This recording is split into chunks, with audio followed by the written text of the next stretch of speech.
And welcome back to the hot stage. We are talking WRC Japan, our big preview. We're going to talk who are the favourites, who are not. We'll try and use science. That's going to fail, isn't it? But there we go. Anyway, Rally Japan is this weekend. Also, it is the first chance, potentially, that Elfyn Evans has of sealing the World Rally Championship crown for 2025. Can he do it? All Evans fans, the whole of Wales, most of the UK, hopefully, are going to have their fingers crossed come Rally Japan. Oh, it's going to be a good one. But before we get to that, as you know, fingers crossed, because on this day in rallying, the 3rd of November, all the way back in 1993, it was all tarmac intention on what was the twisting roads of Rally Catalunya. The Ford Escort RS Cosworth of Francois Delacour. I hope I've got that right, the spelling, not the spelling, the pronunciation. But this man, Francois, was absolutely flying. Yep, F for Francois, F for flying. The Frenchman was in pure attack mode, sliding through the Spanish mountains with precision and flair. It was Delacour versus Didier Ariol, I think that's how you pronounce it. But this guy, Didier, was in the Toyota Corolla, another classic car. And Juha Kanokun, the reigning world champion, was right on their tails. Stage after stage, Delacour held his nerve, while others faltered. He kept the Escort pinned, the turbo echoing through the hills of Costa Brava. When the dust, or rubber, if you will, finally settled, Delacour claimed victory, giving Ford a famous tarmac win, cementing his reputation as one of the purest asphalt specialists in the era. November the 3rd, 1993, the day Delacour ruled the roads of Catalunya. Try saying that 5 times quick. I don't think I could again, if I'm honest, but there we go. So it will be the moment of truth for Evans. But let's talk about our WRC Japan preview. It is officially Rally Race Week. And I tell you what, WRC, what a lovely poster they've got. I mean, yeah, this is my favourite poster, I think, of the year. For Rally Japan. It just looks so beautiful. So, the Rally 1 lineup. We have Seb Ogier, Elfyn Evans, Kalle Rovanperä, Ott Tänak, Terry Neuville, Takamata Kasuta, Adrian Formeau, Sami Piari, Gregor Monster, and Josh McErlean. So no extras really in Rally Japan this time around. It is Toyota's home, and they are going to want to win. But if you're Honda, in particular Ott Tänak, you are going to want to win even more, because you sort of are still maybe in the title, but kind of need a miracle, which we'll get into here, apparently. So Elfyn Evans is on 247 points. Seb Ogier is on 234. But Kalle Rovanperä is on 234 as well. It is really, really close. But it's far enough ahead that Evans could potentially win. But how can he potentially win? Well, most certainly we'll get into that in a second, because quick break here, because I love the fact that Petter Solberg has put his Rally Japan, he's asked fans and people for the best photos, of Japan. And here's one of them with a brilliant Subaru one. Here's another one. I wonder, is that a mini Solberg? I'm kind of hoping it is. Hopefully, come on, that's got to be old, young Ollie at the time. And there we go. Look, the Welsh flag as well is, there we go, winning. But the Welsh flag, does that mean, is that an omen? Is that an omen for your Elfyn Evans fans? And here we go, in the Subaru. What a beautiful, beautiful car. But moving on to the point system, as I said, can Elfyn Evans win this weekend? Can he win the world title? Absolutely he can. Now, when you look at it, the perfect weekend is 35 points. If we do the maths, the fight is on. Elfyn Evans is, oh my gosh, okay, you're gonna see me live doing the maths with my fingers, because I'm absolutely shocking. So he's 34. We're looking at 10. He's about 13 or so points ahead. So he basically needs to be 35 points ahead of both Seb Ogier and Kalle Rovanperä. So that kind of means he really has to. I mean, let's be fair. He's gonna absolutely have to go for the win, isn't he?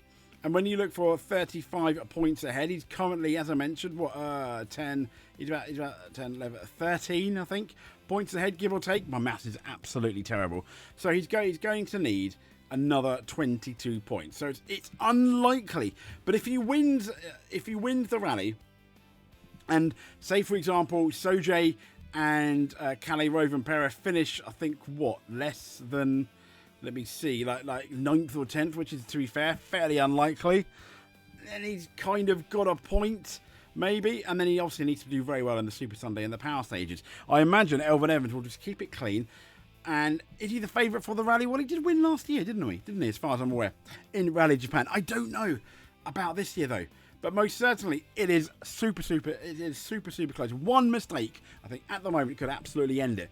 And that's what Seb Ogier, I think, is going to be thinking all the way back at Central European Rally. That one mistake, he's going to have his head in his hands. Is he going to be like, that was when I lost the title? Now, I know, you lose the rally title over a period of basically rally weekends, let's be fair, when you look at it. But you quite often, I mean, when you look at the way Hyundai... pretty much lost it with Tarmac there, the team's championship, and Tarmac imploded into the tree. Yeah, that was when they lost it, wasn't it? Because they weren't looking too bad, but it was very close. But here we go. So these are and this is, a lot of people are saying that Elfyn Evans is the form guide driver going into Rally Japan. Because when you look at it, you've got Evans.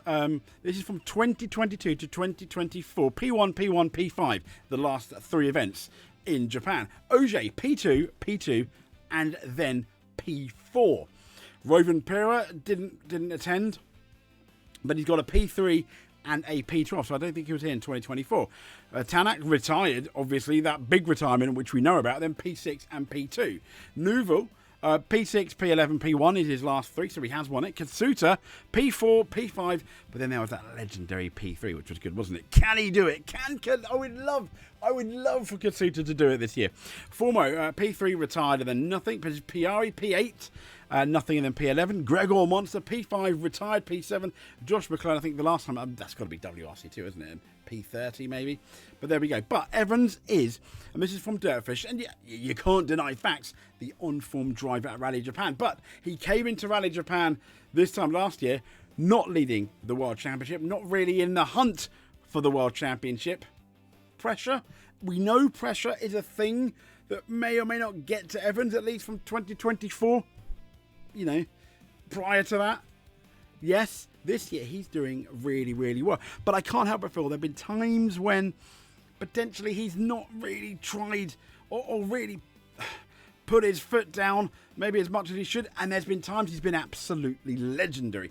And that's very much the Evans we need. Like even the last stage of the Central European Rally, he was fighting. There have been times he's fighting and he's just pulled it out of the bag this year. And I think from that point of view, he has grown. He's always had the talent, but in his head, his maturity, he's beginning to believe, to quote the Matrix somewhat. So can Evans end the long wait for the title? This is the BBC article they're talking about. Evans is a full-time World Rally Championship runner-up. Yes, ever the bridesmaid, as many people will potentially be saying. So up until this point, it's been a near story of misses and what ifs for the 36-year-old. But what if this is the year? So as you know, he's currently top on that WRC Championship. And as we know, we've got Japan left, and we've got, I think it's right in the Middle East, let's say. The beast in the East. Is he going to do that? That's how it. So it could be his best chance to become the first British World Rally Champion in 24 years. And this is really significant, the first Welshman to ever take that accolade. Now, despite what has been, I think, his most impressive year to date, he's playing down chances of emulating the one and only Richard Burns world title, insisting that the race for the championship is still very open. He said himself, anything can happen in sport, but rallying is in particular quite unpredictable. Who would have guessed this time last year, we would be looking forward to the fact that Neuville, the current 2024 champion, hasn't even won a rally. I mean, so yeah, Absolutely. Now, heading into the penultimate round, Evans has a 13-point... I got that right, well done. A 13-point lead ahead of both of his teammates, Kalle Rovanperä and Seb Ogier. As you know, they're tied in 234. His Toyota colleagues are a big reason for the Rolls driver falling agonisingly short time and time again. They've both beaten him. The pair between them winning the championship basically 4 times in the last 5 years. Thank you, Nouvel, for stopping that. But having finished second in 4 of those previous 5 campaigns, Evans is approaching the climax with caution. No pun intended. He said, "It's nice to be back on top, but it doesn't mean too much. The points are very close between the 3 of us heading into the final 2 rounds. I have no expectation for the end of the year, only to try our best of the course, and win." And there we are. They're the 3 there. So between them, Rovanperä, Evans and Ogier have won 10 of the 12 rallies this season. The other winners, Solberg, yeah, I know, amazing, and Tarmac. So motorsport has always been a family affair with the Evans. I mean, his dad, Gwyndolf Evans, was a 1996 British Rally champion and a former WRC driver, but it was his grandfather that put him behind the wheel of Elfyn Evans. Now, after 12 rallies of an extended 2025 calendar, Evans is now, as we've mentioned, within touching distance. He can almost taste it. Although we've got the Saudi Arabia finale, which no one's done too many tests, that is a massive question mark. The North Walian can line up, it says here, with cautious confidence in Toyota City. He said it's very easy to make even the smallest mistake, which normally goes very harshly punished in Japan. It's a fast rally, and if you make a mistake, there's a wall. So it's a rally where we're going to need to be as accurate as possible. The former Seat and Ford driver is part, as we know, of the Toyota World Rally team.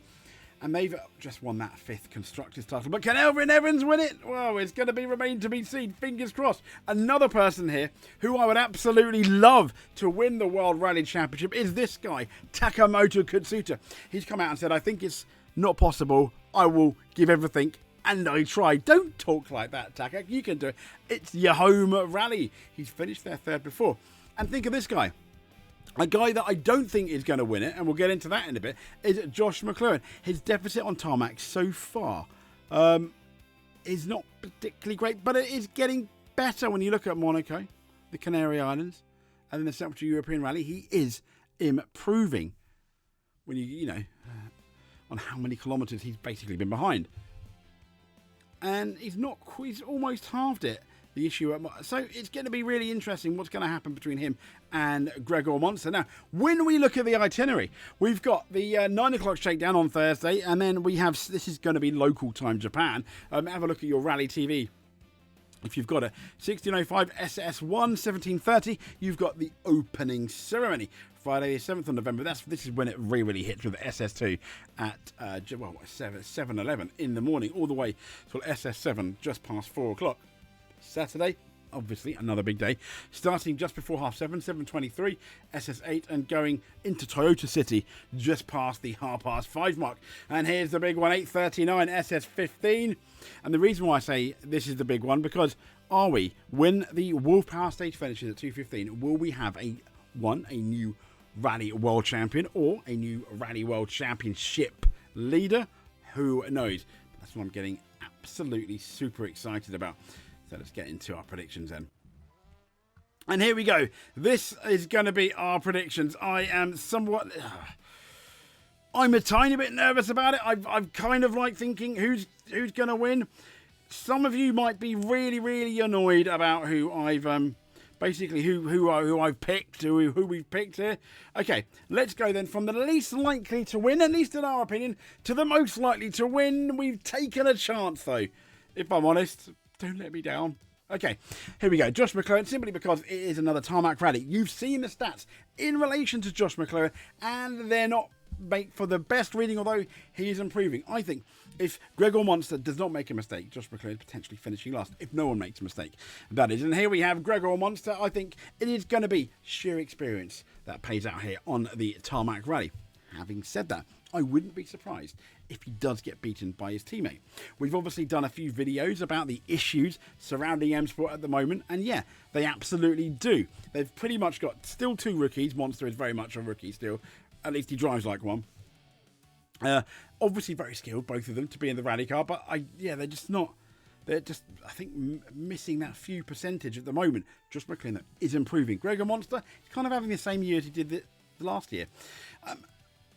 I hate to put him all the way at the back, but Sami Piari, once again, we've just done a video about him and questioning where this man is going to be in 2026. I'm hoping he stays with the Toyota team. I'm hoping they give him another chance. The fact that Kalle Rovanperä has gone is going to really, really help Sami, in our opinion. However, he's not really shown. I keep on saying, and it's like a stuck record, where is the 2024 Sami Piari?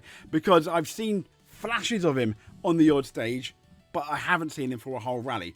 Next up, Adrian Formeau. Yeah, he has kind of embarrassed his Hyundai teammates a bit, but once again, disappointing throughout the year. And I think he has almost challenged for rally wins. I think he's made too many mistakes. I feel this year, and this is a rally where you just absolutely cannot afford to make a mistake. It is super, super fast in parts. It is a tarmac rally. The issue is, when you look at some of the stages, one mistake and that's it. You're going to be out of the rally. You're going to be absolutely out of the rally. So I think he may well struggle to do really well. And another guy that just can't seem, unlike Ottana, to get the setup right. Now, both with Formeau and Terry Neuville, is it because with the Hyundai, it's just not meshing their car setup? It is well obviously documented that Tanak is the one with last year's car, and he's the one that was looking very much a lot better than anyone else of the Hyundai team at the Central European Rally. So it's gonna be interesting. Now, somewhat controversial. Next up, we have 1, 2, 3, 4, 5. I think we've got five predictions left, and I don't think Seb Ogier. Now, he has finished second before. Absolutely, he has. He's also got the least to lose, in a way, because he's got nothing left to prove, which can also help or hinder him. Pressure can do funny things to people. I think I wouldn't be surprised, though, if any of these top 5 win the rally. I mean, we're talking like cigarette paper length.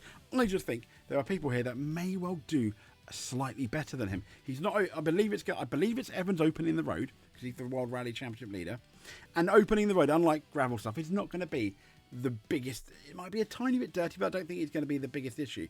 And he's done, I think, an admirable job, has Elfyn Evans, at opening the road. Not as good as I think Terry Neuville did last year, but an admirable job. And speaking of Elfyn Evans, I'm putting him, he's up there in 4th, I reckon. Potentially he could win it again.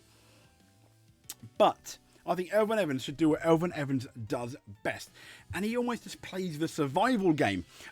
Getting a respectable result, not losing too many championship points, and coming through. I mean, podium, wouldn't be surprised whatsoever at all. However, I do think he might be the tad bit cautious. He's got a nice lead.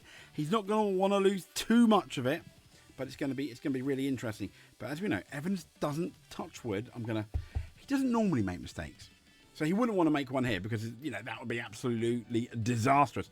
Now, if you remember, the others have to beat Evans. He's the one in the championship lead. The others have to beat him. So the argument being the others, and when I say others, I'm talking Ogier, Rovanperä, Tanak. They're the ones that are going to be taking the risks. And I feel this guy here has got, the next 3, I think, have got absolutely nothing to lose whatsoever, including Kalle Rovanperä, who we know is going to pastures new next year. And he won the last rally in, fairly dominant-ish fashion. It was him and Ogier, time and time, setting fastest times, and Ogier blinked first and ended up joining part of the landscape, part of the scenery, where Kalle Rovanperä didn't. So it wouldn't surprise me if he wins Rally Japan, although Evans is, once again, very strong here. But I still think that he's going to be the more cautious of those championship contenders. Next up is Tanak. This man really has nothing to lose. I mean, let's be fair. He's pretty much out of the running. He's unlikely to win the championship. Even if he wins Rally Japan, unless an absolute miracle happens, he's unlikely to win the championship. But that will give him strength. And Tanak, he's either, he wins it or bins it. As far as I'm concerned, pound for pound, I've always said one of the fastest rally drivers of this generation, but he does make the mistakes, doesn't he? And I think he could potentially win it. Now, this is going to be controversial because I'm going in his favourite. I know, what am I doing? my respectability is absolutely gone potentially. But Takamoto Katsuta, he has got absolutely nothing to lose. I think partly, I don't know, but I can't help but feel that his job may be on the line. And I think if he gets a podium here and a really strong result, that may well save him into next year. Obviously, like with Sami Piari, as I mentioned, obviously with Kalle Rovanperä leaving the Toyota team, very good. But Ollie Solberg is coming. And I think I would absolutely love him to win it. He will have a crowd of power. Does he have the speed to win it? Yes. Does he have the consistency to win it? Maybe not. Does he have the head to win it? If he takes the lead, he might make a mistake. All these things. But prove me right, Takamoto. I'm going out on a limb here, saying you're the favourite to win. Simply because it is your home rally. You've got nothing to lose. You are not under any pressure in the championship. Your team has already won the team's championship. Let the other three fight away. Does Toyota care who's going to win the World Rally Drivers' Championship? Probably not, I imagine. Maybe they'd like Evans to win. I'm thinking biased because he's definitely back next year in a full time. But there we go. But yeah, Taka, do it. Just win it. Just win it, Taka. Just win it. You know you can. He's got the ability to. It's kind of like when you look at the last 2 or 3 years of Taka, and if you stuff all the good bits together that he's done and take out the bad bits, he can win it. That's what I'm hoping. That's what I'm hoping anyway. I'm most certainly going to have my fingers crossed. So Taka, do not prove me wrong. That has been our WRC Rally Japan preview, our driver prediction as well. Who do you think is going to win? Comment below. Let us know. Oh, yeah, have I just made a mistake thinking it's going to be Taka? If you are not, please give us a subscribe. That would be absolutely amazing. If you're already subscribed, we've got 11 subscribers now on this channel. We're on the Hot Lap channel, but I thought initially, how much of a crossover really is there? Rally and Formula 1 and touring cars, etc. I don't know, but I wanted to make my own rally channel, pretty much inspired by my friend Chris. Thank you very much, Chris. So we're going on. It would be great if you subscribe. Thank you. We'll speak to you soon. But above all else, stay safe, rally fans.